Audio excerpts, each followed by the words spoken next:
Have we started recording? There you go. Yeah, Now it's there we go. recording. Yeah. Yeah. I mean, if you think about it, you guys have been enjoying a good run for the longest time. Absolutely. I mean, they say most cycles are like 7 to 8 years. I think we've been on the upswing for 13 straight. And if you go back even further than that, look how great America is. I mean, people are having a panic attack that interest rates are at the sevens. I mean, what would interest rates be over in Kenya? Probably 16. 16. Yeah. Yeah. Imagine that. Imagine that. Yeah. And people are having a panic attack because they're 7.5, 8. Now, granted, like, we were fortunate to lock our interest rate at 3.2 because I'm in the real estate space, so I know what's going on. So I kind of like could figure out how to take advantage of an opportunity. But 7's okay too. You could do just fine. 3.2, bro. 3.2. 3.2 is what is given to the bankers. Yep.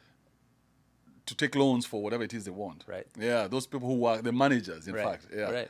That is ridiculous. But So you can do so much with that. Yeah, I mean, America was like, through COVID and stuff, they were like giving away money because the government decided rather than letting the market fall and the world crash, at least in America, we're just going to print a ton of money and pass it out to everybody to keep the economy going. When there's too much money in the economy, people have to put it to work. The only way to put it to work is to lower the interest rates and get that money out there working. So now you're seeing them starting to tighten it up and starting to raise rates, but it's still not Kenya high. I mean, No, it's not Africa high, bro. 7.5 is high, right? It feels bad compared to 3.2, but it's not 16, 12, 14. Do you guys get any money? Yeah, for sure. So companies did get money? Yeah, absolutely. So you just apply and the government gives you money? You had to go through a huge process, and it had to show like some financial hurt, and you had to show pain. You had to show that you were going to continue to employ people. You weren't going to lay people off. Like, you had to jump through some hoops, but as long as you did all the things you were supposed to, yeah, they gave you interest-free loans that weren't to be paid back as long as you followed all the rules. That were not to be paid Were back? not to be paid back. It was like gifts. No way! It was like a gift. But you had to keep people employed. You had to keep the office open. You had to show that you had more than 25% pain because of COVID. So you had to show that your numbers came down by 25% or more. But as long as you kept people employed, they said, here you go. America is ridiculous. It is ridiculous, man. I have 2 children, a 4-year-old and a 2-year-old, and one of my greatest fears is to raise entitled children. But of course, you know they'll be entitled. Of course. I mean, yeah. Because you don't even know how entitled you are. Correct. The fact that we can, like, call Mr. George, get a Uber ride to the airport, get dropped off, go through clear so that we can go faster through security. Oh, we got TSA pre-check too. God forbid you take your laptop out of your backpack or your shoes off. And then you go sit in the airport, order a beer while you wait for this beautiful airplane. Man, who knows? It could take you just... Man, you guys are struggling here. Flying back and forth and living the life. Yeah. Life in America is very difficult. It is. It's hard, man. It's hard. No. But for you've managed to... I was looking at some of the stuff that you've done, and I saw a video of you and Osborne. Yeah, David. 7 years ago. Yeah. And 7 years ago, you were still doing something on your phone and busy and organizing things. I'm like, 7 years ago, bro. How old were you then? Well, I'm 33, so I would have been, 26? Yeah. Yeah. So, I mean, I think, like, the thing people don't recognize is that 5 years goes really fast. And you can accomplish a lot in 5 years. Like, there's this age-old saying, right? I mean, everybody said it. And Warren Buffett might try to claim it.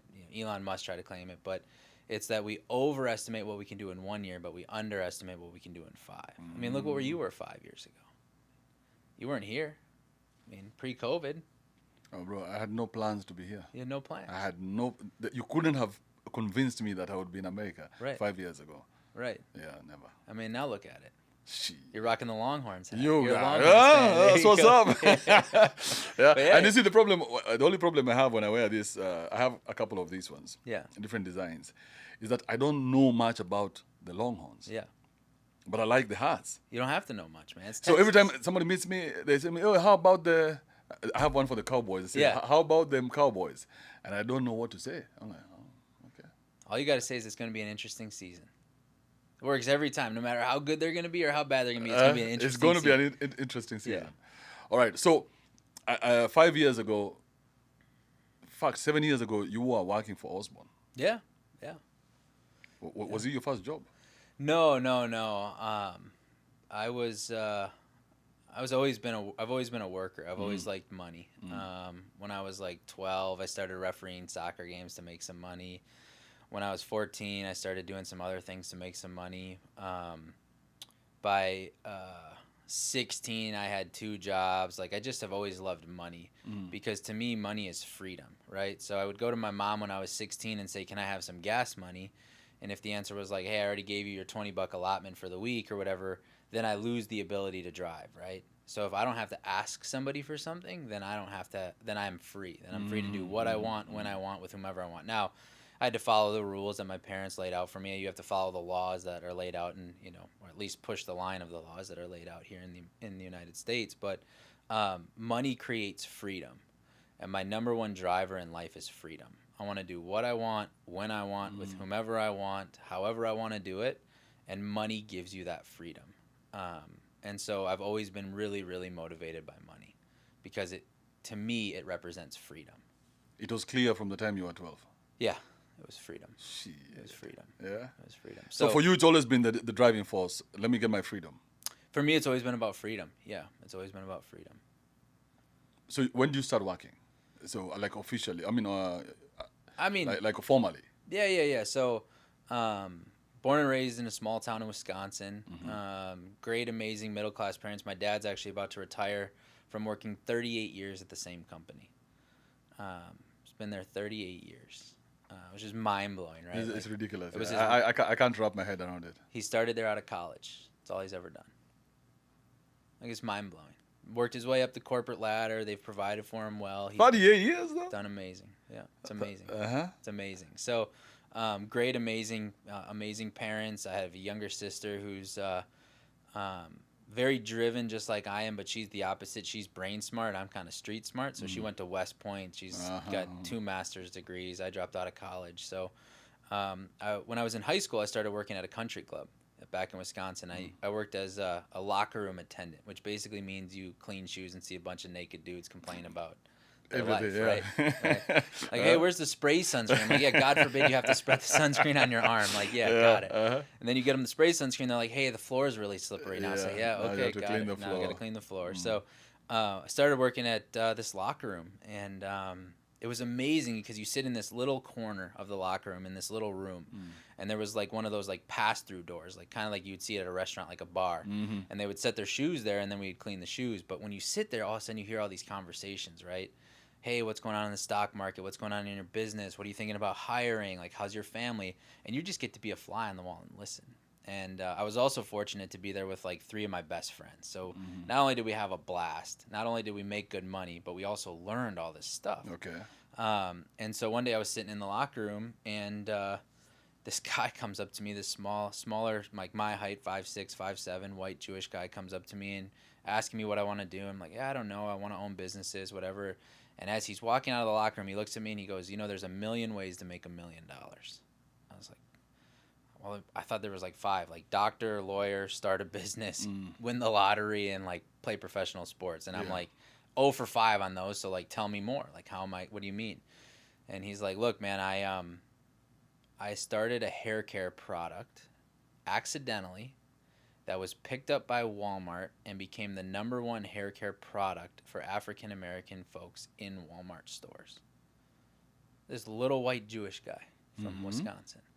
He's like, I didn't mean to do it. He's like, but there's a million ways to make $1 million. He said they bought my hair care product from me. It was distribution. Then they said, screw it, we're buying your company. They bought my company. I'll never work another day in my life. I'm like, oh, wow. Shit. That's really cool.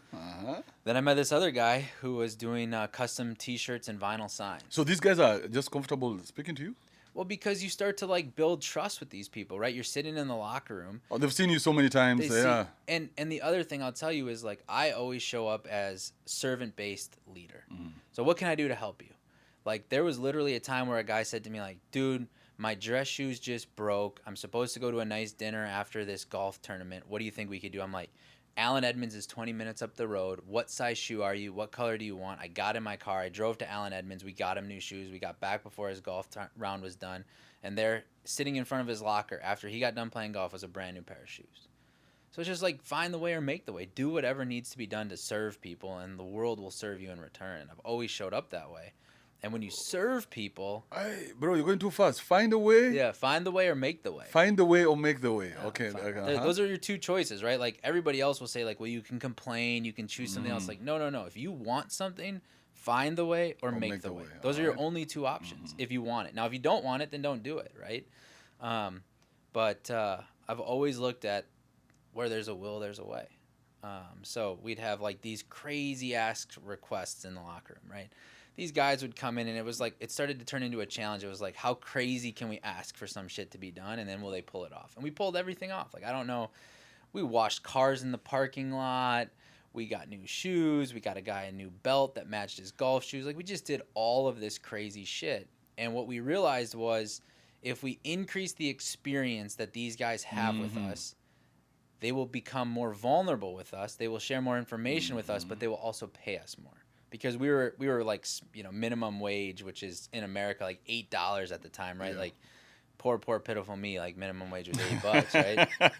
I don't even talk about it because we can't even compare. Right. Yeah. Right. Yeah. But then we started putting out candy. So we started putting out like, look, we went to Costco, we buy these bags of chocolates.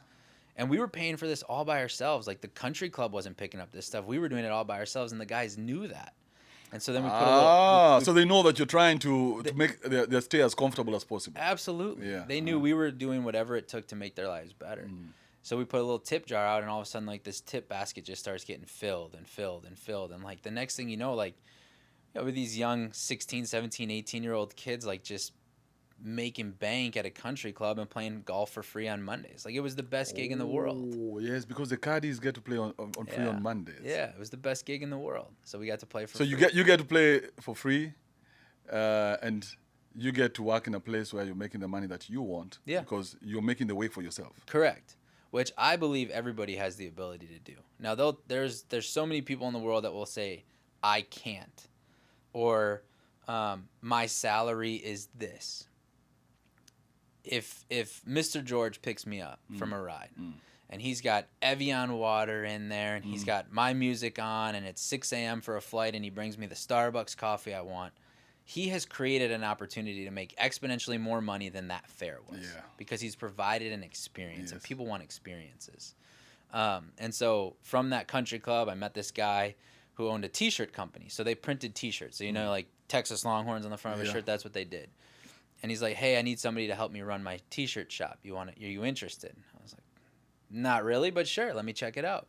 So he said, well, look, the way you're going to learn this business is you're going to sit in the back and you're going to print T-shirts. And you're going to learn that way. So I was like in the back, printing T-shirts, sweating my ass off, like not knowing what I was doing, you know, just working with the guys. And I did that for about 6 weeks. He's like, all right, now you come into the office and I'll show you what we're going to do.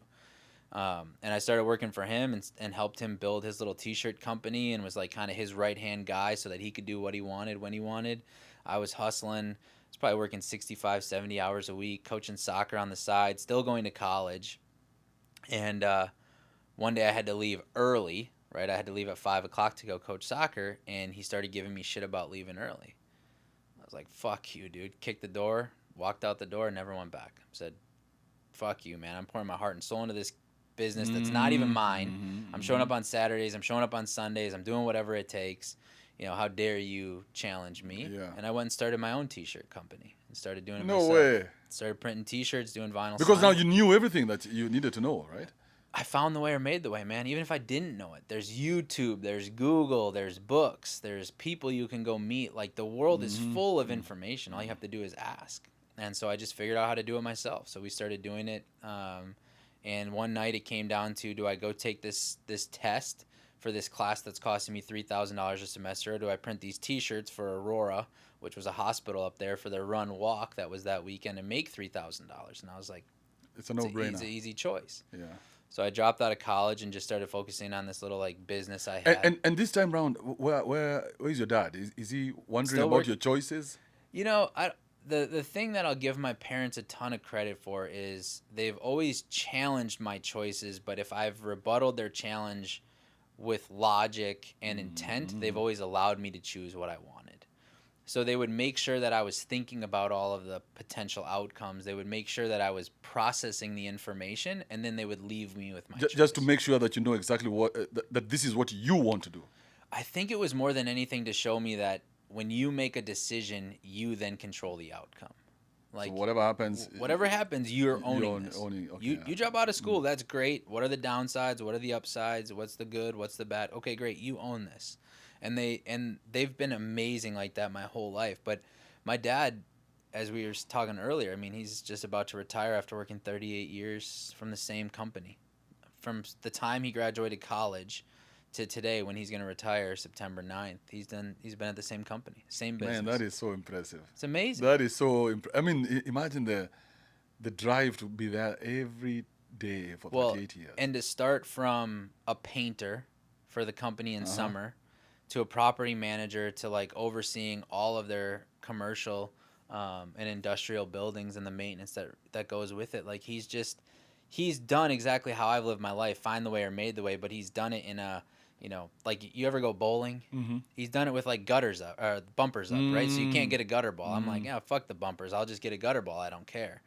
But what he's done has allowed me and my sister to live these incredibly amazing lives. Because now he gives you the stability that you need to take all these risks. That's right. And when I was like 12 years old, I remember vividly, I went to my mom and said, I want to order Domino's pizza. She went underneath the cabinet, pulled out the phone book because we didn't have the internet at that time, drops it on the counter and says, order pizza. And so I like picked up the phone, called Domino's, had to give them my address, had to give them my order, like had to go through the whole process. Find a way. Find the way, man. She's like, if you want it bad enough, figure it out.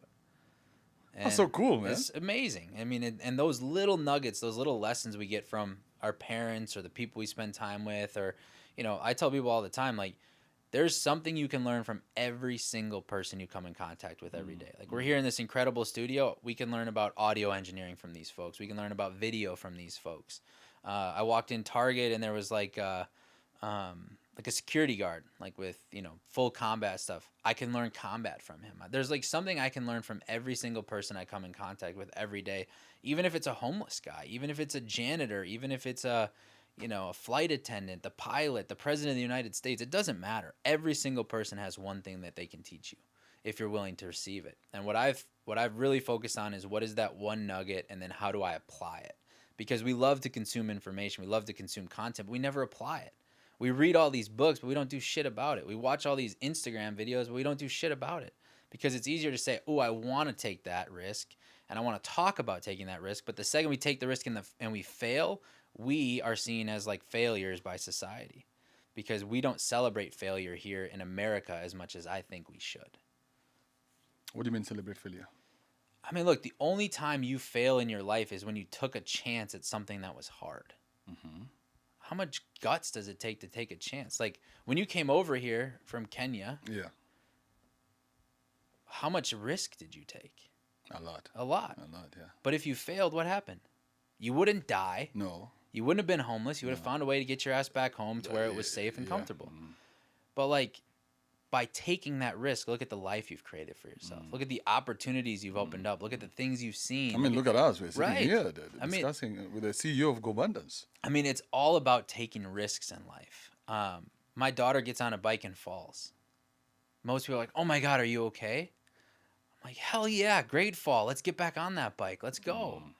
You know, my daughter jumps in the deep end of the pool and gets a little nervous. I'm like, awesome. You should be nervous. It's okay.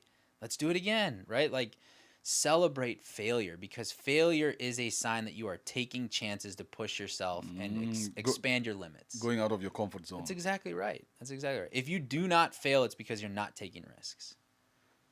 And I want people to fail more. Shit. Like, so like one of the concepts I'm working on right now is a book, and the title of the book is going to be Keep Fucking Failing. Because the second you stop failing means you have hit the status quo for your life and you will no longer grow. And in life, there's only two choices, expansion or contracting. You're either growing and achieving more, or you're contracting and you're dying. And there's a point in life when contracting is what you should do. When you're 82 years old, you know, you're on your last couple of years, like contract. Go to bridge, you know, sit and read a book, wake up late, etc. But like up until that point, like I'm going to continue to choose expansion, because otherwise the opposite is contraction, and I don't want to contract. How has your life been? Because I'm thinking you are. So I have a son. Yeah. And I have a son and a daughter. Okay. How old? So my son is 14. Okay. My daughter is 8, turning 9 in September. So she knows what she wants. Right. He doesn't. Right. Okay. But when he does, he's clear about it. Yeah. And that's very impressive to me as a parent, because I want them to know what they want. Right. That's what we want. Right. So how did you get to know what you want so early that your parents were able to back off to allow you to be who you are today? Because at 33, what you've managed to achieve, you're probably one out of maybe 5 in America. So what I would tell you is I still don't know what I want. I just know how I want to feel. And I want to feel free. And so every single day I wake up and I make choices. And I think the problem with humans is we make choices and then we fall into judgment about, was that a good choice or a bad choice? The choice itself is the gold. And then you just find awareness on the other side of the choice and see what happens. So like I would tell your 14-year-old son, don't know what you want. That's awesome. Let's celebrate that you don't know. So every single day, let's make a choice for something in your life and let's be aware of how you felt. Did it feel good? Did it feel bad? Did it hurt? Did it feel exciting? Did it feel scary? You know, did you cry? Did you laugh? Like, let's just be aware of it with no judgment, no resentment, just pure curiosity. And then the next day when you have the opportunity to choose again, will you choose the same thing or will you choose a little bit different? And I think there's beauty in uncertainty. I think there's curiosity in this world that needs to be harnessed more, but we're so worried about what the world is going to think about us or how many likes we're going to get on our Instagram video or how many, social media comments we're going to get, that we have this fear to know what we want because we're afraid of what society is going to judge us by. Like, fuck society, fuck all those other people. It doesn't matter. At the end of the day, when you're on your deathbed, you have to sit inside of your own body and say, did I live my life to its fullest potential? And if you can say yes, the family, the friends, the world, it's going to be beautiful and abundant. And if you have to say no, I just imagine it's going to be this sinking, aching, turning feeling inside of your gut going like, fuck, I wish I could try this again. And I don't know if we get another chance at it. Yeah, that's the thing. I don't know. Man, that's amazing. So you became the Gobundance CEO. Yeah. So I've been super fortunate, man, to be surrounded by incredible people very young in my life. At about 24 years old, I was hired by this guy named David Osborne. I was living in Washington, D.C. at the time because my girlfriend at the time, who's now my wife, said she wanted to teach in inner city schools in Washington, D.C. What a fucked up world that is. So intercity schools are the poor... Yeah, and the school system in Washington, D.C., which is the capital of the United States, right? So we moved to Washington, D.C. Have you ever seen the Hunger Games? Yes. Okay, so you've seen like the city, like the capital of the Hunger Games is beautiful, right? There's flowers everywhere. So I'm like, we're going to Washington, D.C. It's going to look like that. Oh, no, man. It's a disaster. Like right in front of the White House, you have homeless people sleeping on the streets. Right in front of the capital of the United States of America. Like, the most beautiful country from an opportunity perspective in the entire world, and there are homeless people sleeping right in front of the capital. And the school system's terrible. So you have low income, poverty, but then you just have poor schools, poor systems, poor education. I remember going to Baltimore and I was like, man, this is not the America I saw. Yeah. No. So we were living in Washington, D.C. I met this guy named David Osborne. And how did you meet him? So I was working for a guy by the name of Pat Hyben. And Pat Hyben I met volunteering at a camp for children with incarcerated parents when we moved to Washington, D.C. I sold my silk screening business. I had like $20,000 to my name. I thought I was richer than shit, right? 23 years old, wet behind the ears, like, oh my God, life's amazing. This is easy. I'm rich. Like, man, $20,000 doesn't get you anywhere in America. No. And so I was like, well, until we figure out exactly where we're going to live, because my wife was going through a little placement from a school perspective, I'm like, I'll volunteer. So I went on Craigslist. I find this camp for children with incarcerated parents. They're looking for volunteers. I'm like, that'd be a cool way to give back and learn about the city. Like, I'll give back. All of a sudden, I meet this guy on a field trip one day who's the chaperone for these 2 other kids that are part of this program, and his name is Pat Hyben. First thing he says to me is like, man, I'm a real estate investor. I'm like, fuck, man, one of these guys. Here we go, right? But it was because that I was still in a judgment-based state in that point in my life, and I wasn't aware of what I wasn't aware of, and I was afraid of what I wasn't aware of. So it was like, I don't know anything about real estate, so I'm going to judge you rather than go, tell me more. What does that look like? You know, I would ask so many different questions today than I did then, and I still asked a couple questions, but not nearly as many. Started working for Pat Hyben. Before you continue, what do you mean judgment-based? Because I seem to struggle with that as well. Okay, so Pat Hyben says, one of the things he said was, I'm a New York Times best-selling author. Eyes kind of rolled in my head. I'm like, oh, fuck. Here we, like, you know, like, oh, cool. Wow, look at you. You're a New York Times best-selling author. And I entered into judgment of, like, you know, this guy's pretentious or he's arrogant or he's whatever, right? I had whatever judgments I had when I was 23 years old.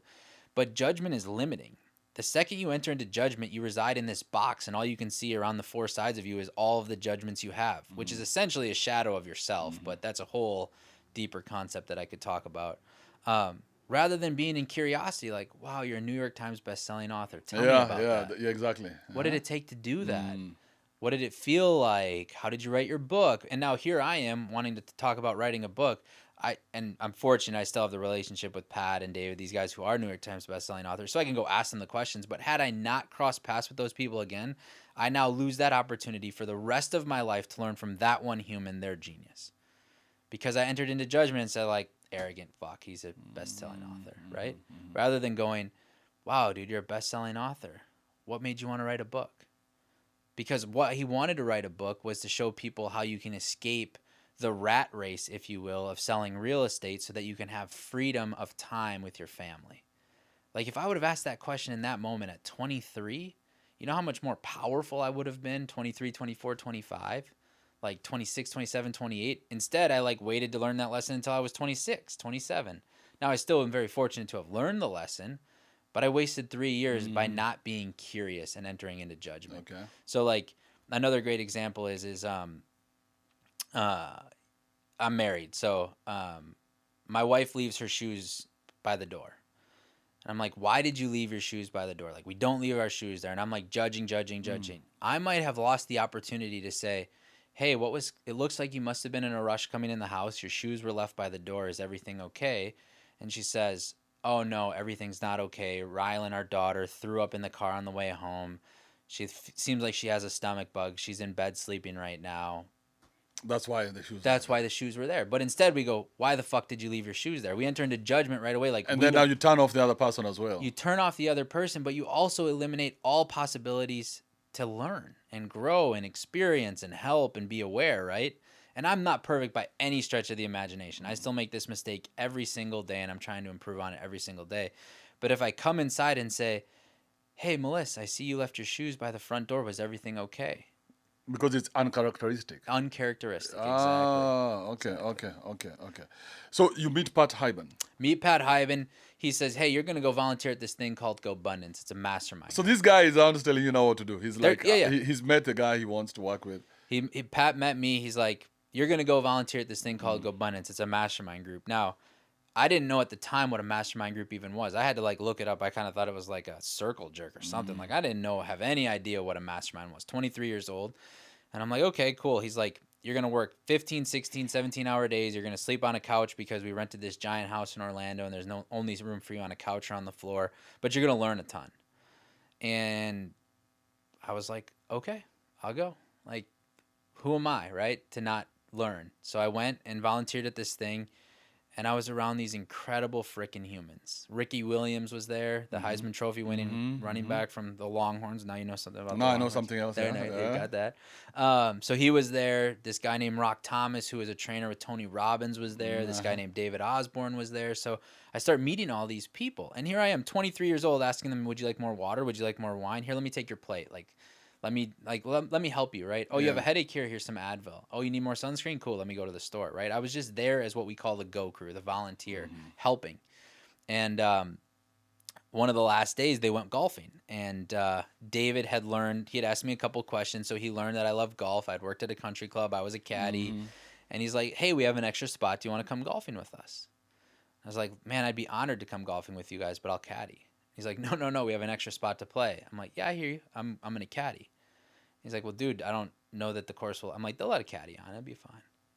So here I am, 23 years old, standing on the back of a golf cart, listening to David Osborne and Rock Thomas, two highly successful, highly driven, highly motivated, very focused on human growth people talk for 18 straight holes. They didn't talk about golf. They talked about their lives. And I was like, let me rake the bunker. Here's your club. Here's this. Here's your yardage, right? I was being So you refused to play? I refused to play. I was a caddy. I was the caddy. No way. Swear to God. Swear to God. So, but I wasn't just the caddy. I was there to serve because for me, service has always been a Trojan horse for information. That's a beautiful way of looking at it. Yeah. So I will serve. I'll hand you your club. I'll hand you the yardage. Man, you refuse to play? Refuse to play. Refuse to play. That must have been such a move on David. It must have been printed on David. Like, I don't even think he recognized it. I mean, it must have been subtle, maybe. I think he was just like, okay, like you're an idiot, whatever, stand on the cart, No. fine, right? Because then I all of a sudden Pat goes, a couple months later, he goes, okay, now you're gonna go volunteer at this another Gobundance event in Tahoe. It's gonna be way bigger, not 13 people, but 50 people. We're gonna be at this resort. We'll pay for your airfare. You're gonna sleep on an air mattress in my room, and you're just gonna work all day. It's like, no problem. The thing he left out was the air mattress had a hole on it, so I slept on the floor. I didn't care, right? I'm at this place. And You're meeting all these guys. I'm meeting people, man. I'm in the right rooms because I'm being service-oriented. Got me into the room. So what's going through your mind at this time? Are you... You know, I was a little naive. I think it was like a little bit of sticker shock. I think it was a little bit of like, oh my God, what's going on? And there's one like key part I left out. I was just starting to implement these things that I learned from these guys. Goal setting, having a vision for your life, setting a mission statement. What is your purpose? Tracking your goals, having accountability.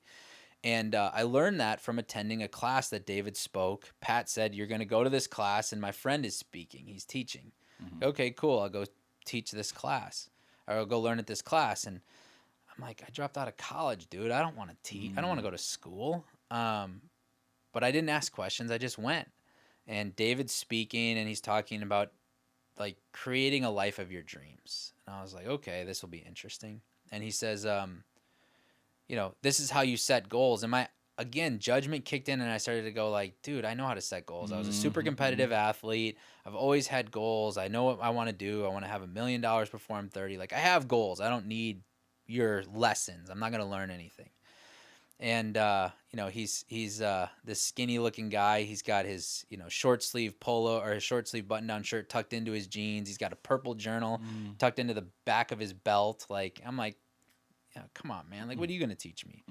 And so he keeps going, and all of a sudden he starts talking about a vision board. And he puts this beautiful vision board up on the screen. And he said, like, this is the vision board this was my vision board my wife created for me. And, like, a guy pauses, stops him. Still remember the guy's name to this day. Pauses him, stops, raises his hand, and says, wait. You said that was your vision board? He's like, yeah, all the shit in this has already come true, so my wife's making a new vision board. It was a private plane. It was a house on the lake in Austin. It was a beautiful family. It was tons of businesses. It was contribution in beautiful areas. And he had all mapped it out like a beautiful graphic, right? And he's like, all this shit's come true, so my wife's making a new one. I immediately had a light bulb go off in my head and said, buy a purple journal, have a vision for my life, and started doing it that next day. Like, I'm going to have a vision for my life because success leaves clues. If you want to learn how to be the best putter in golf, watch 500 hours of Tiger Woods putting, and I guarantee you will be a better putter. If you want to learn how to, you know, be the best skydiver in the world, find the best skydiver in the world, watch 500 hours of them, and success leaves clues. So I'm like, wait, this guy's got a private airplane, a house on the lake in Austin, a beautiful family. He's very contribution focused. He's got tons of businesses. I'm just going to do whatever he did because it works. Like, the greatest, like, copying is the greatest form of flattery, right? Like, sometimes we get jealous, like, oh, he's wearing the same shoes as me, or he's wearing the same shirt as me, or, oh, he bought the same car as me. Like, that is like the greatest sign and the greatest compliment you can ever give to somebody. Like, if you want to copy me, like, first of all, like, you're going to have to buy shoes off of Amazon. You're going to have to wear the same t-shirt every day. You're going to have 2 of the same pairs of jeans because I don't want any choices from that perspective in my life. I want to keep it simple. But, like, if you want to copy me, like, that is the greatest compliment you could give me. Like, that is the nicest thing anybody could do. And so I just copied David. We go to Tahoe for this Gobundance event, And here I am as the go crew. And he is eating breakfast before he goes skiing, and he forgot his ski boots. He goes, hey, would you run to my room and get my ski boots? And he hands me his room key. I'm like, yeah, no problem, man. So I run up to his room to get his ski boots. And I happen to know that his wife, Tracy, was flying in that day to spend some time with him. So I go into his room, and his room is a disaster. Like typical, by himself, ski trip, clothes everywhere, underwear everywhere, drawers open, bathroom's a disaster.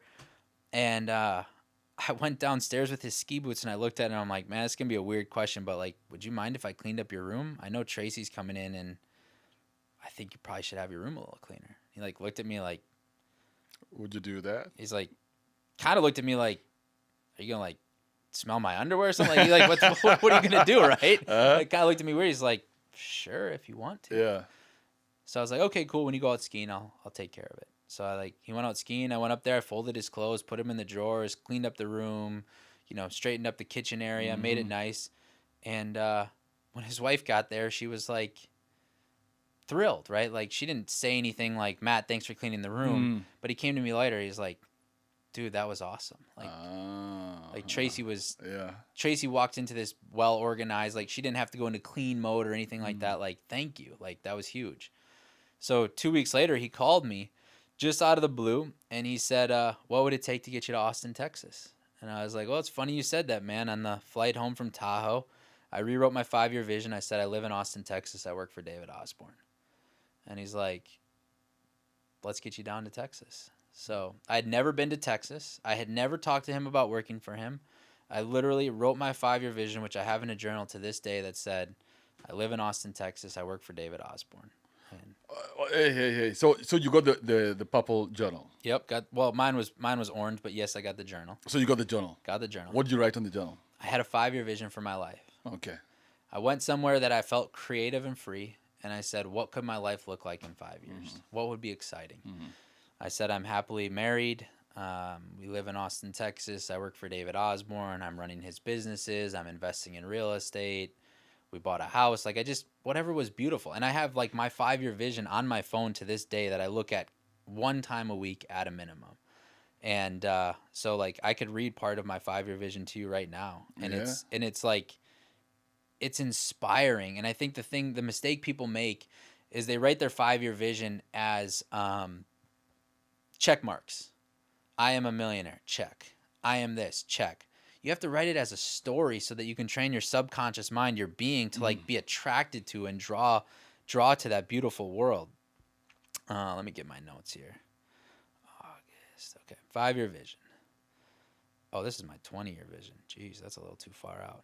All right, this is my 5-year vision. So it says, life is great. Melissa and I have been happily married for 8 years this month. She continues to push me to become a better man, husband, father, and aspires me to achieve my goals.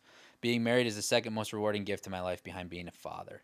And then I like go into all of this stuff about my wife is this incredible mother.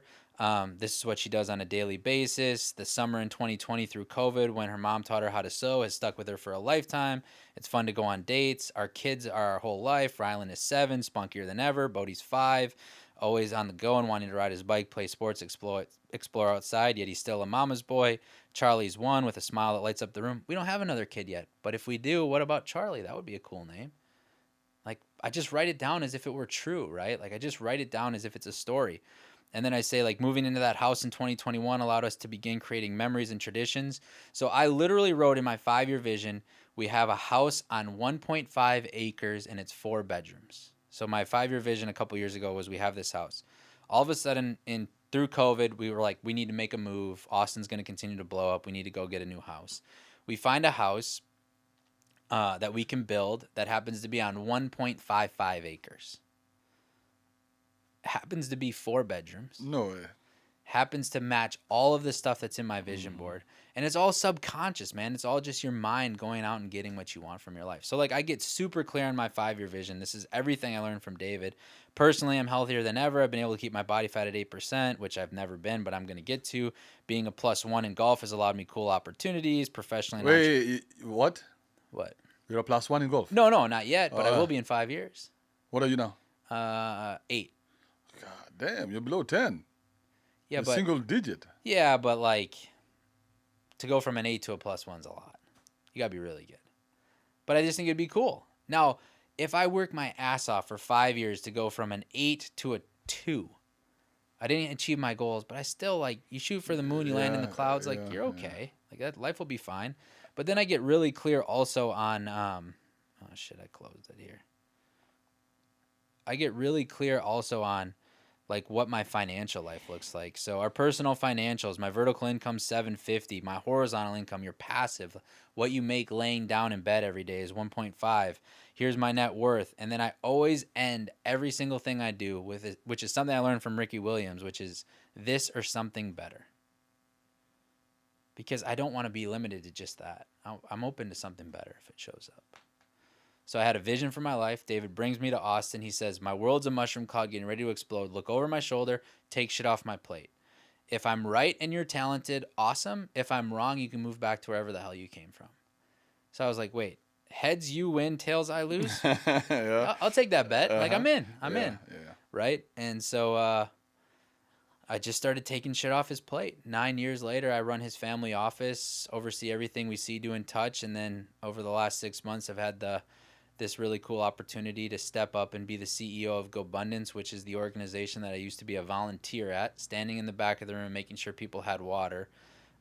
When there was 100 members, now there's 926 members, and I'm standing in the front of the room on the stage leading these men. No fucking way. It's crazy, man.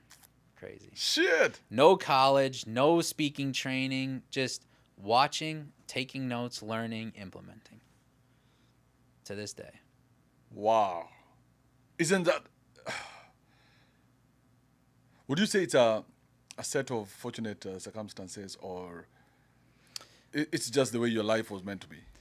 What I tell people all the time is it's luck, because they won't understand what hard work looks like. So I just tell people I got lucky because it makes the conversation shorter and it doesn't have to, it saves me time. So people are like, how'd you do it? I'm like, man, I just got lucky. And then I get to move on with my day. I don't have to keep rambling or trying to justify it or what. Every once in a while, somebody will look at me like, no, you didn't get lucky. Yeah, but because you're always working, bro. Yeah, well, what did you do? What did you really do? Yeah, you're always working. And if people really ask me, okay, you got lucky, what does that mean? I would tell them that luck is when preparation, you're prepared, meets opportunity. And so I've always been prepared to take advantage of what shows up, because I'm going to find the way or make the way. And when this opportunity showed up to serve David as a caddy on the golf course, as somebody cleaning his room, I took advantage of it. Being service-oriented brought me into his organization, gave me more opportunity. I continue to take advantage of it, serve him, and trust that the rest will take care of itself while having a vision for my life. How long does it take you to move from Wisconsin to Austin? Oh, dude, this is the best story. So we were in Washington, D.C. My wife's a teacher, right? Mm-hmm. So we're in D.C. We come out to Austin in May. And I remember that because we came to David's birthday party. We rented this place on South Congress, which it's a pretty cool area.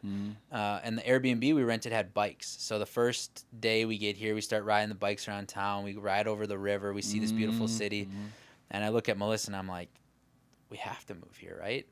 She's like, well, yeah, if everything else makes sense, we have to move here. And I'm like, when I was telling people I was going to Austin to meet this guy, I remember our really good family friends. We were in Florida at the time, and we were in a pool, and they were just telling me how big of a risk it was and what are you doing or whatever. And I remember like thinking in my head, like, I have the chance to change my family's economic destiny for generations to come. Who am I not to try? Yeah. Like, if it fails, the worst thing that happens is I got to move back in with my mom and dad. Like, if I fail, the worst thing that happens is we pack up the car, we drive back to Wisconsin, we rent an apartment. Like, I'm not going to be homeless. I'm not going to die. And if I do, at least I'll die trying. Yeah. But we went that Saturday morning. The first day we got here, we started looking at apartments because we were just, like, in love with the city. I'm like, as long as the opportunity aligns, like, this is amazing. Like, we've got to move. We got to make the change. Well, I stayed a couple extra days to meet with David, and my wife had to fly back. She was my girlfriend at the time. Had to fly back to go back to teaching. She got back to our apartment in D.C. We're the only white family in this community, in this area, right on the rail station in Landover, Maryland, which is right by the Redskins Stadium. Our apartment got broken into. So she walks, takes the train from the airport back to our house, goes to walk into the apartment. This is like a locked building with a locked door. Fucking apartment's broken into, deadbolts bent to shit. TV's gone, Xbox is gone, drawers are ripped through, all of our stuff's gone. She calls me just bawling, crying. I was like, fuck that place, we're moving. That was And confirmation. that was confirmation. We moved here and we moved out of there, started working for David in June of that year, and by July, mid-July, we were here in Austin living here. So 2 months. Man. So you moved to Austin. Yeah. You leave everything that you're doing. Yeah. Sold the T-shirt company. Yep. Sold. So now are you working for Gobundance or just for David directly? I was working for David and for Pat still, because at the time I was still working for Pat, which happened to be David's best friend. Mm-hmm. So through this whole thing, David says, "Hey, what would it take to get you here?" Pat's like, "Whoa, whoa, whoa! Yeah, He works yeah, for me. yeah, Time out, back up." And I remember at one point Pat told me, "I feel like my best friend just fucked my girlfriend." I was like, "Wait, time out, time out. Uh-huh. First of all, I'm not your girlfriend. Second of all, nobody fucked me. So like, let's back up." And literally, David called me the next day. So one day he calls me and says, "What would it take to get you to Austin, Texas?" I'm on cloud 9, right? Like, holy shit, my vision, blah, blah, blah. The next day he calls me and says, "I talked to Pat. He's really upset. He's been a lifelong friend. He's been my accountability brother. He's like a brother to me." He's like, "I can't talk to you anymore. I respect him too much." I was like, "Oh no." I was like, so I'm like going from the highest of highs to the lowest of lows. Yeah. But remembering I can find the way or make the way, I said, "Wait, this is what I want. This is what's best for me and my family. Let me talk to Pat and find the way." He's like, "Look, you do whatever you want to do, but I can't talk to you anymore." I was like, "Okay, cool." So I went on a hike with Pat and said, "Dude, this is what's best for me and my family. I will still do everything I'm doing for you. I'll just do it remotely. I'm not going to leave you high and dry. I have a ton of respect, love, gratitude for you. But I need to make this change." Like, Pat was on the mode of like trying to retire and going to live in Folly Beach, South Carolina, and enjoy his life. And David's telling me his world's a mushroom cloud getting ready to explode. I had to explore it, right? Long story, long talks, long days, and Pat finally said, "Okay, like, you go for it. I respect that. I'm not going to hold you back from doing what you think is best. If you can still help me, that's great." And so what I did was I actually moved to Austin, Texas to make $25,000 a year working for David, because I was still getting paid from Pat. So David just paid me like basically nothing, because he didn't have to. And I didn't need the money. I wanted the opportunity. To work with him. To work with him, to learn from him. And like, it's like the NFL, right? Like, or the NBA, right? Or any sports you watch. These rookies come out of high school or college and they start to try to negotiate these giant freaking salaries. But then what happens is if they don't achieve the benchmarks that they set by asking for that much money, they're a failure. They're out of the league. Really, the way to do it is to go in there, ask for nothing, be of massive service. Success, yeah. And then you have all the power in the negotiations. Because you're the best player, or you're the best employee, or you know Show them everything. what you can do and then negotiate. Yeah, then negotiate. So I was like, sure, 25 grand, whatever. As long as I can pay the rent, that's fine. No problem. So I moved to Austin and was working for Pat, was working for David, and was working for those two. Now, those are 2 of the 4 owners of Gobundance. So I was still involved with Gobundance on the periphery, but not in the day-to-days. I was kind of like there as in the board meetings. I was volunteering at the events, but I wasn't working on Gobundance. And then my involvement with being a part of like the quote-unquote board of Gobundance just kind of kept it tick up as I took on more and more in David's world as Gobundance kept growing. And then when it was time to make a transition as CEO, believe it or not, Pat Hyben then called me and said, "What would it take to have you be our CEO of Gobundance?" No way.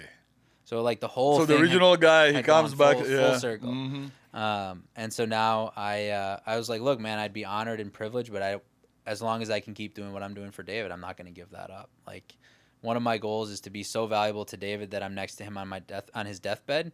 Now the fucked up thing is he told me I'll probably die before him, which I'm starting to realize is true. But you know, he's 20 years older than me, and he's probably right because of stress. How old is he now? He's 56. So he's 9 years older than me. Yeah. And they said, "Yeah, absolutely, you can keep doing both. Like, no problem." So I went to my wife and said, "This is an incredible opportunity. We're going to have to take some sacrifices for the next 12 months just from a time perspective and how much I'm going to have to work and whatever." But I was like, this is an opportunity that could change our destiny. And we're going to have to be a team. We're going to have to be all in.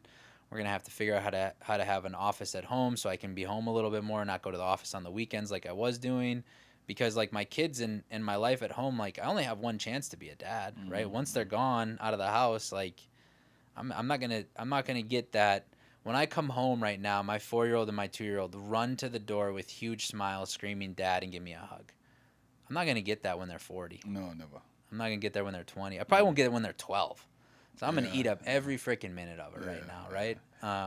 And so we came to an agreement as a family that how we would make it work.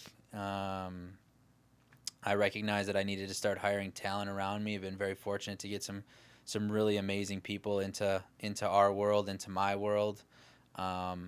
Taking all the lessons I've learned from David, from Pat about leverage and talent and delegation, and just applying it to my life every single day and trying to get 1% better and just see where that all takes us. So you have a ton of information that you probably don't even know about Yeah, absolutely. because of being around these guys. Absolutely. Did you make your million by 30? So it's funny. I was not a millionaire by 30, and I was like devastated. Like I was like, I failed. Because you had written it down. Because I had written it down, and that was what was important to me. But the crazy thing was like by like mid 30s, I was a millionaire, and over the last 3 years, I've like 4.5x that. So like, I wouldn't have said by 33 I'll be just shy of 5. I would have said like by 33 I'll be 2. By 38 I'll be whatever. So you surpassed what it is that you had planned. Yeah. Shit. But I was devastated for a minute. Yeah. But you can either, right, there's this saying that the only difference between a rut and a grave is how long you choose to lay there. Cool. So at 30, Yeah. you get to 30, you've not achieved your goal. Yeah. Are you close to your goal? I was probably, Are you even working towards it at that point? Yeah. I was close. I was probably 70% of the way there. Okay. 70% of the way there. So The path to get in there is clear, though. It wasn't clear. It was like, fuck, what do I have to do? Because okay. like, you know, like no, when I started with Pat back when I was 23 years old, my net worth was negative $30,000. So like over the last 10 years, I've gone from negative 30 to just shy of 5. Like fucking unbelievable. I'm so fortunate. I'm grateful, whatever. But if you would have told me in 10 years that could be the growth you'll have, I would have said, fuck, no way. And so everybody that watches this, listens to this, like they too can have that same exact trajectory. It doesn't matter how deep of a hole you're in, you can get to wherever you want to go. You just have to make a choice and continue to make that choice every single day. But still, to go from 700 to $1 million, like that's a lot of money. That's a lot of money, bro. I mean, like, yeah. and I think at the time I was probably making like 65, 70,000 bucks a year, which is great money, but it's still like, okay, so you do 65, you spend some money, you're like, fuck, that's like 10 more years of working. Like, what am I going to do? How am I going to do it? How am I going to do it? And I think because of my vision, because I had this vision of being involved with multiple businesses, earning equity, earning ownership, getting more opportunity, buying things, flipping real estate, I was able to just continue to like settle back into my body, trust that I would find the way or make the way, and then just keep moving forward. And then it kind of all just fell into place and continues to fall in place. How does being CEO of Gobundance work out? Do you travel a lot? I travel a lot, yeah. I travel a lot. It's super humbling, man. Like I literally 10 years ago was standing in the back of those rooms making sure a guy had his ski boots after his breakfast. And now I'm standing in the front of the room wearing a microphone, leading these people who are worth anywhere between $2 and $200 million through exercises that I've learned and picked up along the way. I've tweaked and made my own. And I have these guys like that are coming up to me that are super successful, own professional sports teams, like doing all this crazy stuff, going like, holy shit, that was an incredible exercise. It totally changed my perspective. Like, would you be willing to give me some more time to help me go deeper on that? And I'm like, yeah, happy to, no problem. Like, who am I to do it, right? Like, so to be in Gobundance, you must have net worth of $2 million or more. So, like, there's this saying, eagles fly with eagles. They don't fly with pigeons. I actually heard this thing on Hard Knocks. You watch Hard Knocks? Have you heard of Hard Knocks? No, what is that? So basically, like, HBO follows around a professional football team in the preseason and, like, records their stuff. And the coach of the New York Jets, Robert Saleh, who's on Hard Knocks this year, was speaking to his team. And he was talking about this concept, and I still have to validate it, but I'm going to assume he is right for the context of this conversation. He said there's only one bird that will attack an eagle, and that's a crow. And what a crow will do is it will latch onto the back of an eagle and it will attack an eagle. You know what an eagle does? It flies to an altitude so high that the crow suffocates and dies, falls off its back, and the eagle's fine. Because crows can't fly as high as eagles can. So all it has to do is just go up. So Gobundance is the same. Like, eagles fly with eagles. They don't fly with pigeons. So, like, Gobundance is... So you must get to a certain level to get in there. You can't, we're not going to help you get up here. Correct.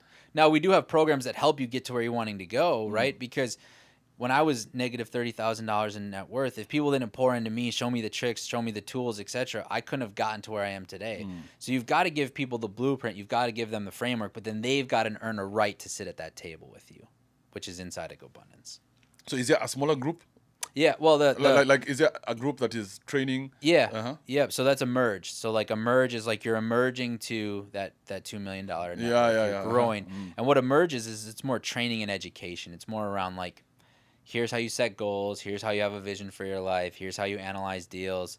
You know, here's how you look at how much are you bringing in, how much are you spending, how much are you saving. That saving is actually called left to invest. What can you invest that money into that can earn you a return? So, you know, most people, if you said how much money do you make, will tell you their gross number. And if you said how much money do you spend, they won't have any fucking idea. And if you ask them how much money do you save, they would have absolutely no idea. So like I always tell people, A minus B equals C. A is what do you bring in, B is what do you spend, and C is what do you have left to invest. And if you know just that simple equation, you can change your life.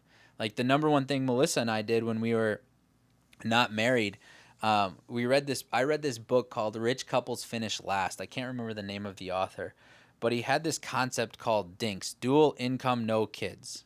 So dual income, no kids. He said when you're a DINK, dual income, no kids, live off of one of your salaries or one of your incomes and save 100% of the rest.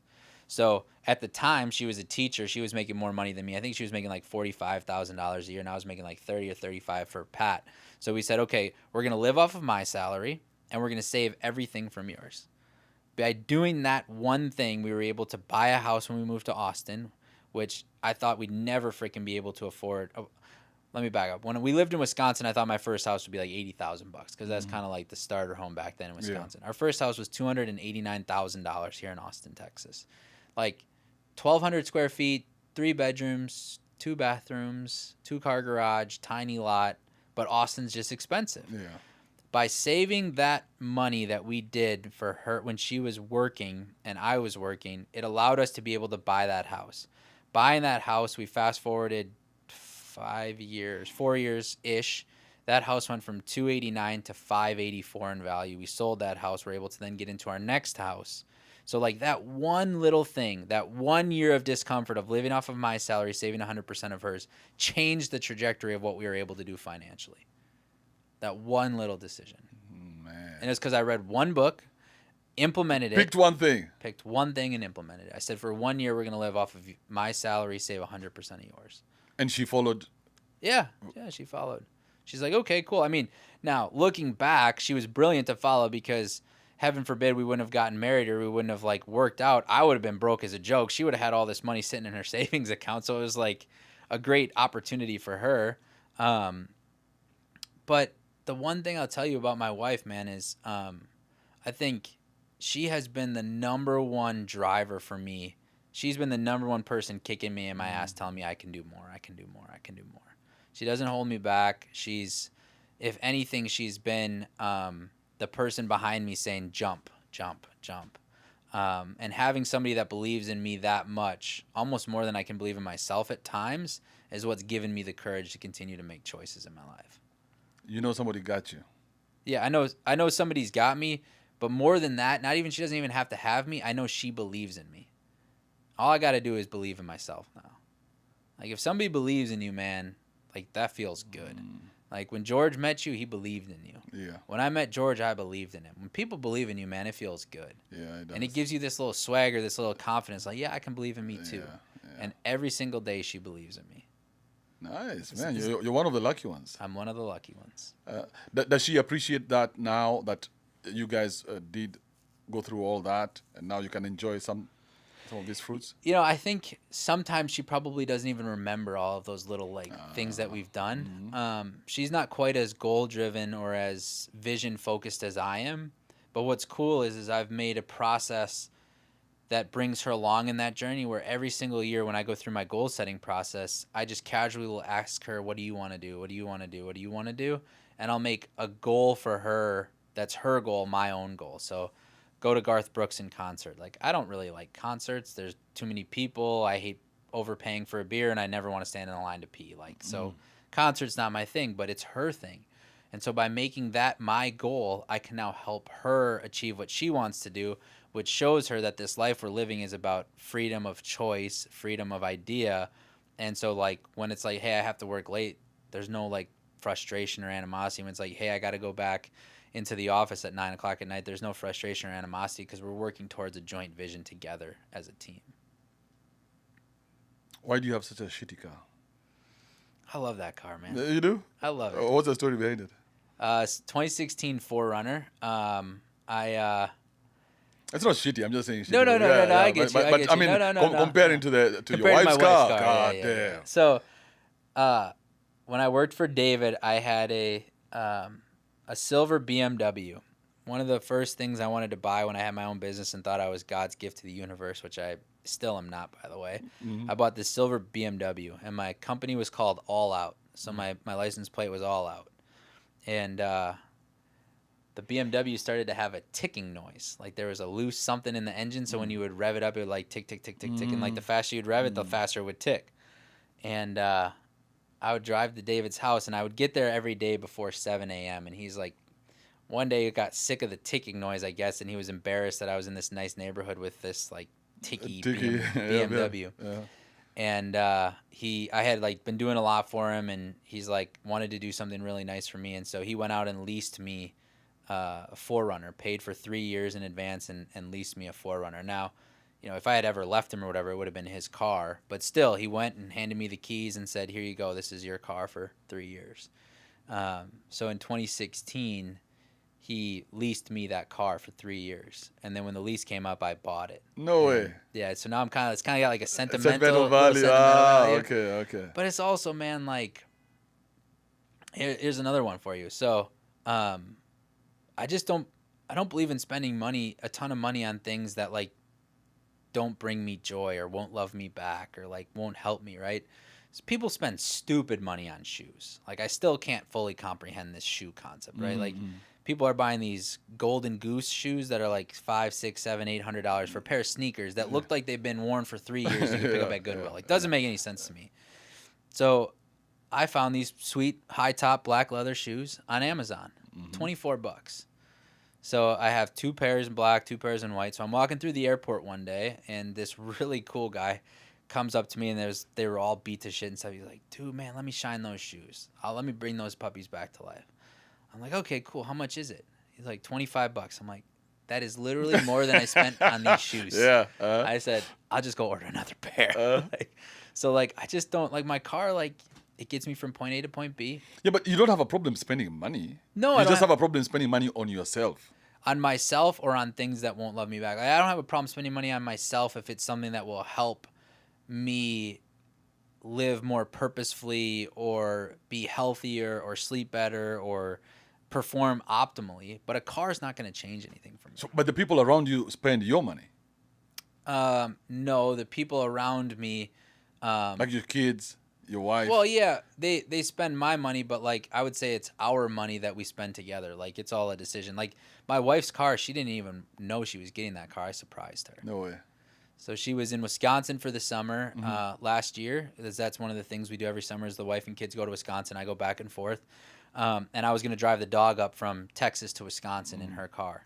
And we had started looking at new cars. She had, like, a little BMW SUV, and it was like, man, we probably need something bigger. We've got a bunch of kids. But more importantly, all of our family lives elsewhere. So when people come visit, it's like we're trying to haul around 7 people. It's 2 cars everywhere. It just was kind of complicated. And so I was like, what car do you like? So we drove a couple of cars, and she's like, man, I just love the Escalade, but it's just too expensive. We should get something else, whatever. So I was like, you know what? This is the lady that, like, pushed me to go achieve what I was capable of achieving. I would not have done it without her, I don't think. Like, I don't think I would have had the belief in myself. And so I found a badass Escalade in Houston and bought it over the internet, had them drive it to Austin. unplugged my Ring camera when I took it home so she couldn't see it pulling into the driveway.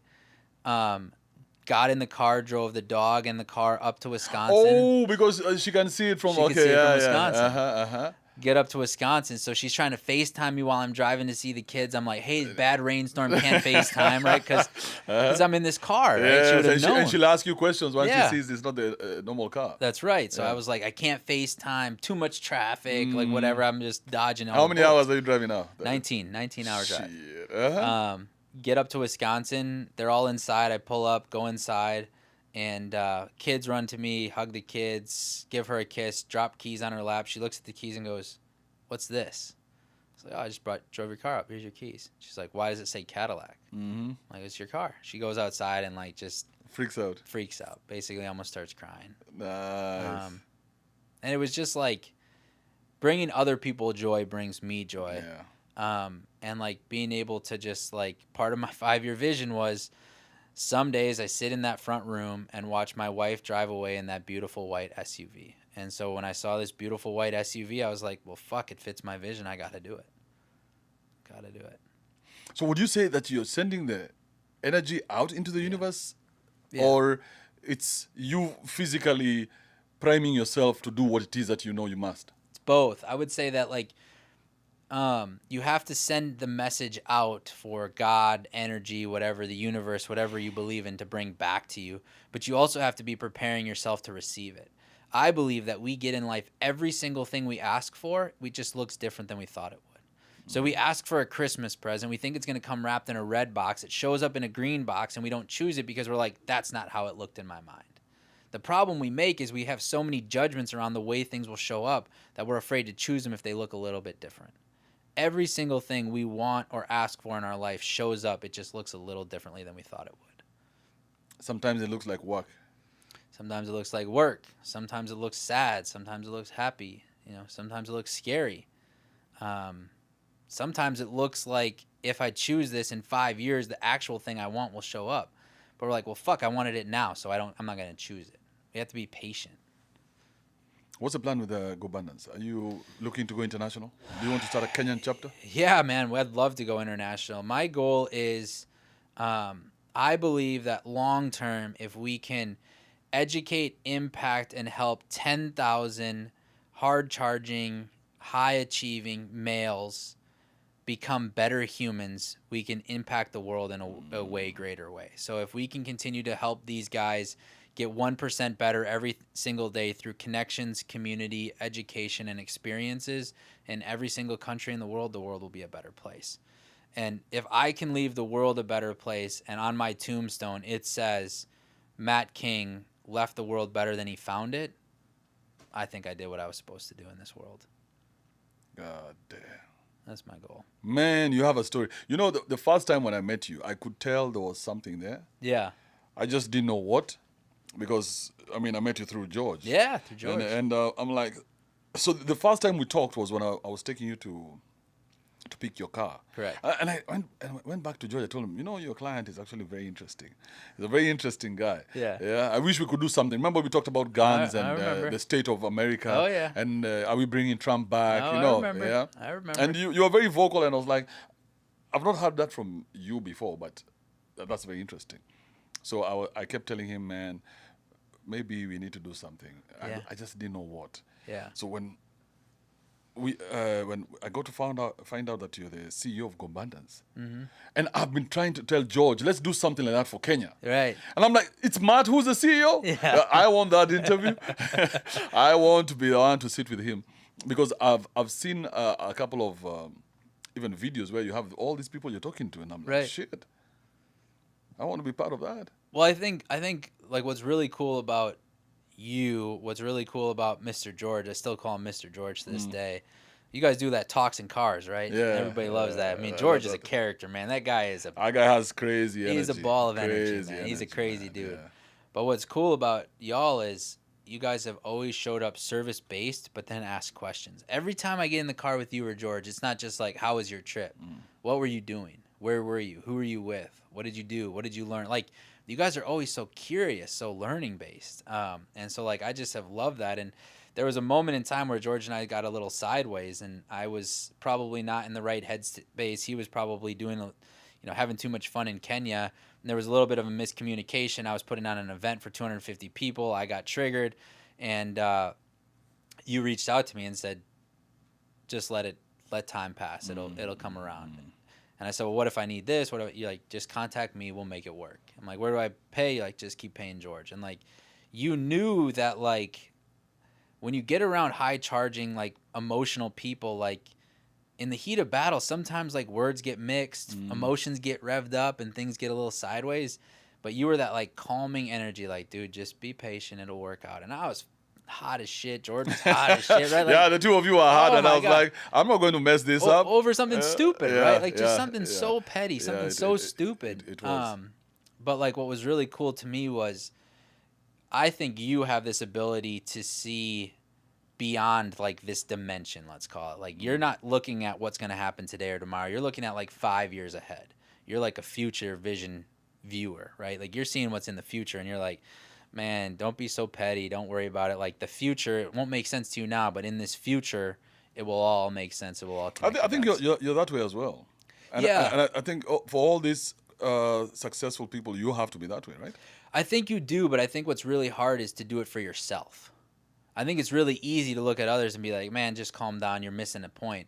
But when you start feeling energy emotionally and you start feeling it in your body, it's very hard to keep looking into the future. Okay. So like I'm generally speaking, I'm very good at that. But in this specific example, I was emotionally charged and I was like, fuck that. Fuck, I was like all fiery and hot. But you were like, man, look, like don't cut off your nose and spite your face. Like just future. And now like I'm able to remove myself because the emotion is gone, and I'm able to say, yes, I do see the future. So I think you're right.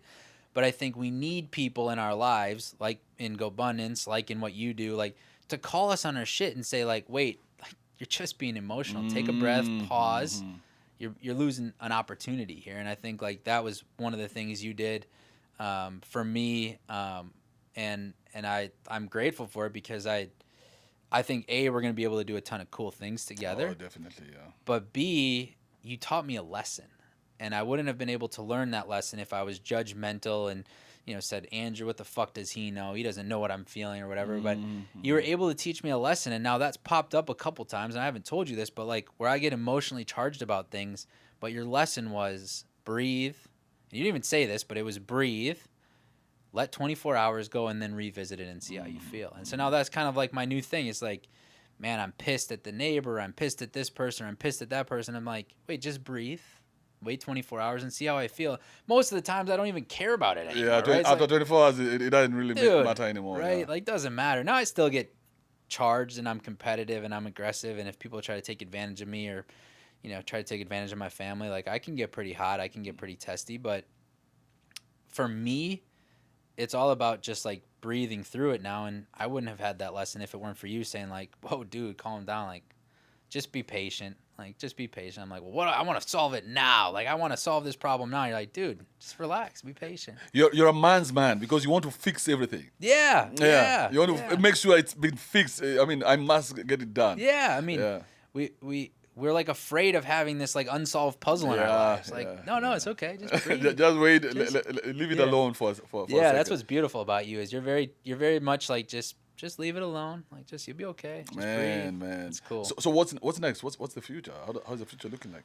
Man, the future I think is really bright. I think it's bright for people who want to go out there and work and hustle, and I know that I'm one of those people. America's scary right now, and I know you've kind of shared some of this. Like, it's a lot of entitlement right now in this country. There's a lot. Yeah, but what's going on with you guys? You guys are so quiet. Why can't the man who built America speak up and say something? Well, I think. And I know that's not the direction you want to go into. Well, no, I think up until this point, and we had this conversation 5 days ago. So I think sometimes in life fear overtakes us. And I'm still working on that every single day to not let fear overtake me. But sometimes fear overtakes us. And I think sometimes we have this fear to live our true, authentic self out of what others might think of us if we do it. And so we start to like turn the volume down on our life. We start to kind of mute some things because we're afraid of being judged by others, right?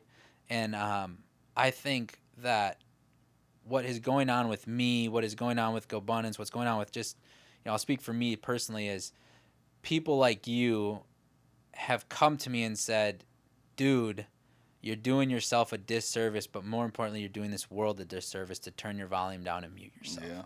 And so I think what's going to be the future for me is I'm going to embrace and start living into unapologetically being my true authentic self and just try to bring the most I can to the world and to people who want to hear it and want to take action. If people want to judge it, people want to hate on it, by all means, that's their choice. But for those who want to receive, those who want to learn, those who want to grow, those who want to teach me, I'm just going to be a river that continues to flow and not have any more restraints to it. I just want to see what's possible.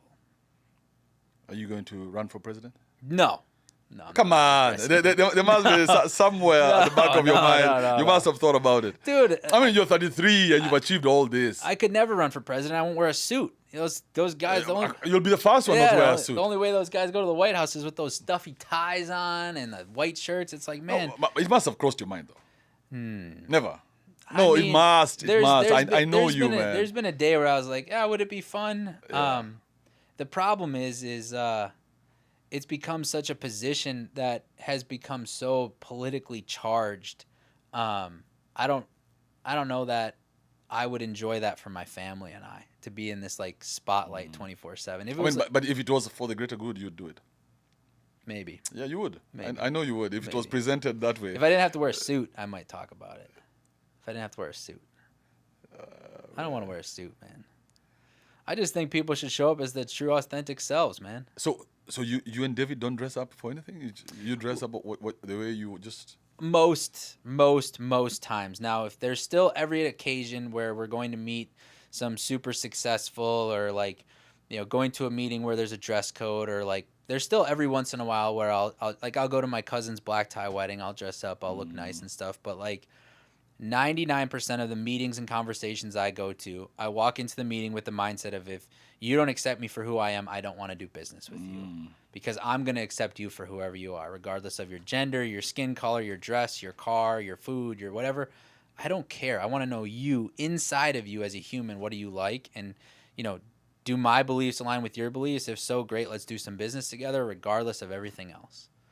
And I think people have started to use clothes or cars or food or whatever as this mask to show people what they want them to see rather than just being their true selves and being proud of that. Who's the most famous person you've met apart from... I met some pretty cool people, man. I'm pretty fortunate. The most famous person that I've met, Jesse Itzler was a pretty cool dude. I saw him from a distance. I didn't meet him. Yeah. He's a pretty cool dude. Yeah. I got to spend some time with him. I started talking to this guy named Devin Levesque. Have you heard of him? I think you told you about him. Yeah. Dude, you Bear crawled a marathon. Yeah. Mm-hmm.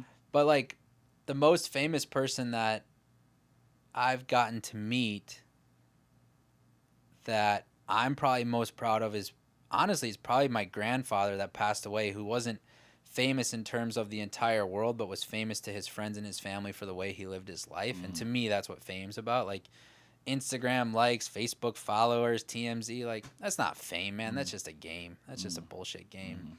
Fame is like having a presence that outlives you. So, my grandpa's 6 feet in the ground or whatever, and I still feel his presence when I'm like doing certain things. Like I took my friends out on a boat last weekend. My grandfather was a huge boater. I still feel his presence when I'm on a boat. And like, to me, that's fame. Like that's famous. What's the difference between a million and a billion? A millionaire thinks, how can I do it? And a billionaire says, who can do it? It's just a choice. It's one choice. A millionaire thinks, how can I do it? Yeah. And a billionaire says, who can do it for me? So there's real freedom in the billions. There's real freedom in the millions if you have the courage to choose. Choose what? To let others do things. Have you gotten there? Getting there. Finally getting there. That's why you're hiring. That's hard. Yeah. So somebody asked me this the other day. They said like, man, I have a really hard time relying on people. I'm like, wow, me too. Yeah. But guess what? If you want to be Aaron Rodgers and win 4 MVPs, don't rely on other people. Rely on yourself and you'll win MVPs. If you want to win championships like Tom Brady, you have to rely on other people. And Tom Brady has relied on other people. He's won championships. It's brought him, Super Bowl rings. It's brought him all the things he could ever want because he relied on others. Aaron Rodgers is still chasing, and I'm a diehard Packer fan.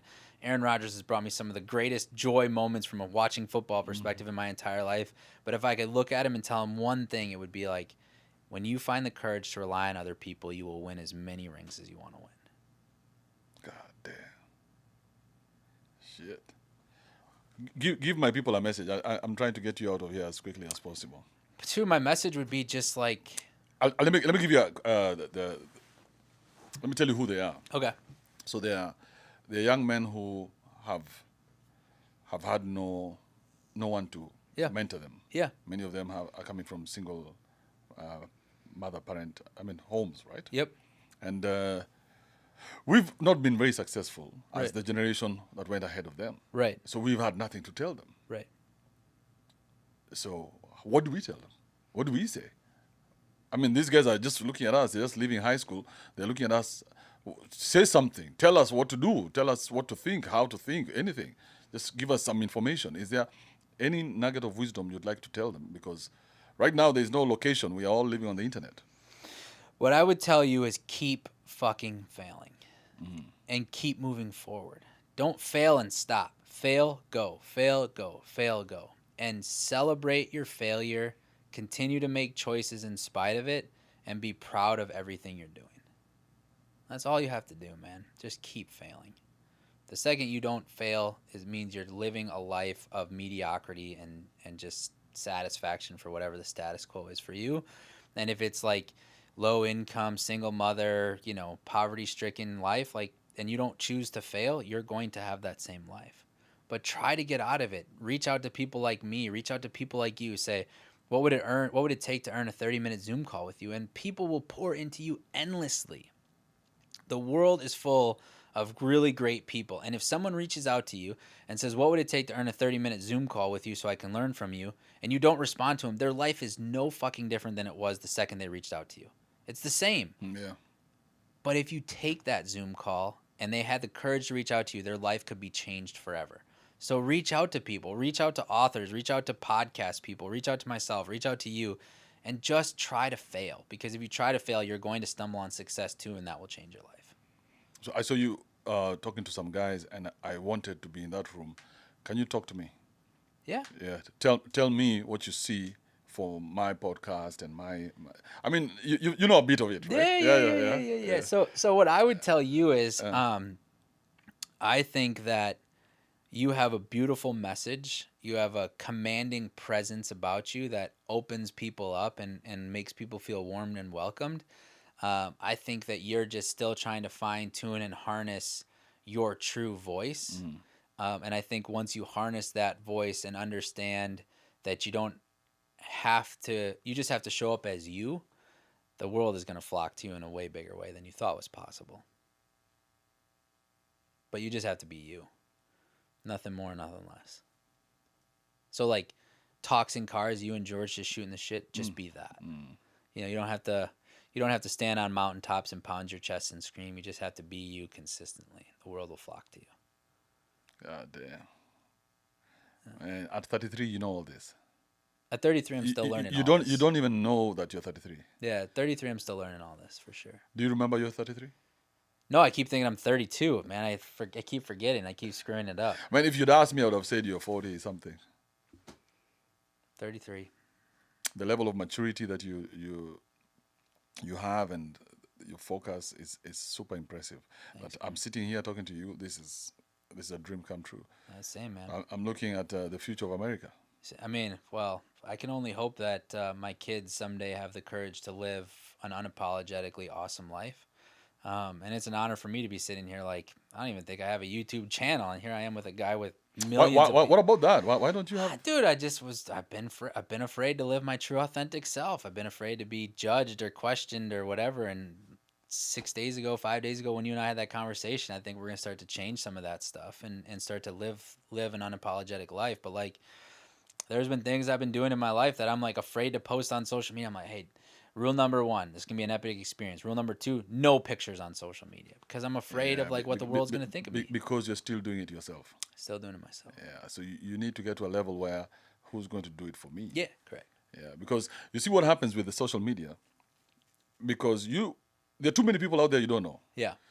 And some of the things people say, somebody could be sitting in their room, fat, ugly, and then they type something that's going to hurt you. Yeah. So they're not living even a tenth of the life that you're living. Yeah. Because you're putting yourself out there. Yeah.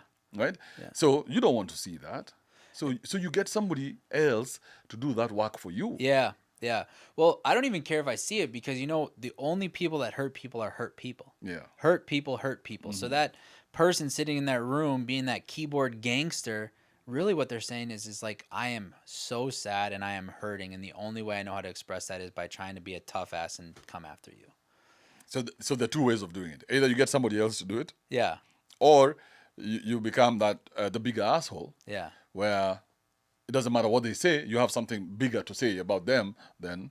Or the third way is to be like, wow, I hear you. You want to judge me and criticize me. How can I help you? How can I be of service? And if you look at them and say, how can I help you? They're not going to come back and say, fuck you. They back off. They back off. You humble them pretty quickly. Yeah. But I think finding other people, like social media is not my greatest strength, and I don't want it to be my greatest strength. So like a millionaire would say, how do I learn social media? A billionaire says, who can I hire to take over my social media? Who can I hire to build this? You need that presence because if you're going to impact people the way you want to, then I think this is a direction you might get into. Yeah, you've showed me that path, so gotta have the courage. I'm trying to get that job. Come on. You're hired, man. Yeah, I'm trying to get that job. You're in. That's my second job in Austin. God damn it. You're in. Man, this has been so cool. I don't want to take up more of your time. appreciate I you, know man. I had you for an hour. Yeah, I appreciate you. Yeah, and you've been such a good sport. And thank you for taking time to Thank you. spend over an hour with me, man. And you were here on time. I was here on time. Yeah, man. I think the other thing I would say is just like thank you for showing the world that it's possible. I mean, go from what you've done and go from Kenya over here, be having these conversations in these rooms, doing what you're doing with George, delivering message back to people that need to hear it, that are inspired to hear it, that are excited to hear it. Like, the world needs more of you in it. The world needs more people that aren't afraid to take chances and take risks. And so I'm going to start my own millionaires club, but millionaires according to Kenya shillings. Well, so the millionaire here is dollars, and that means it would come to over 100 million Kenya shillings. Let's do it. So in my country, we'll reduce it to 1 million shillings. 1 million shillings, which is about $10,000. Which is a great place to start. Which is a fucking place. Best place to start. Best place to start. Yeah. Yep. So I will learn from you. I will copy some of the things that you guys do. I'll give you anything, man. Yeah, I'll tell you this. The only difference between somebody with 1 million shillings and somebody with 100 million shillings is just a choice. That person with 1 million shillings already is worth 100 million shillings. They just haven't received the shillings yet. They just have to be open to receiving it. How am I supposed to process that information? Take yourself back to the time when you were 23. Yeah. How are you supposed to process that information when you are $30,000 in debt? You just keep playing with these concepts. And you start, like, if you look at yourself in the mirror every single day for the next 30 days and say, I am worth 100 million shillings, yet they just haven't showed up. I am worth 100 million shillings, they just haven't showed up. I am worth 100 million shillings, they just haven't showed up. By day 30, you are going to believe that, and you are going to embody that, you're going to live that, and then the shillings will start to show up. You just put it into practice. Read books. Rich Dad, Poor Dad is a great book. As a Man Thinketh is an incredible book by James Allen. Think and Grow Rich is an incredible book. Like, if you could read 3 books, I would read Think and Grow Rich, As a Man Thinketh, and Rich Dad, Poor Dad, and your life will be changed. It's all about mindset. The only difference is what's in your mind. It's very difficult to be able to grasp it when you're going through it. It's not difficult. It's uncomfortable. Oh, so it's not difficult. It's not uncomfortable. It's uncomfortable. It's uncomfortable. It's not difficult. It's just uncomfortable.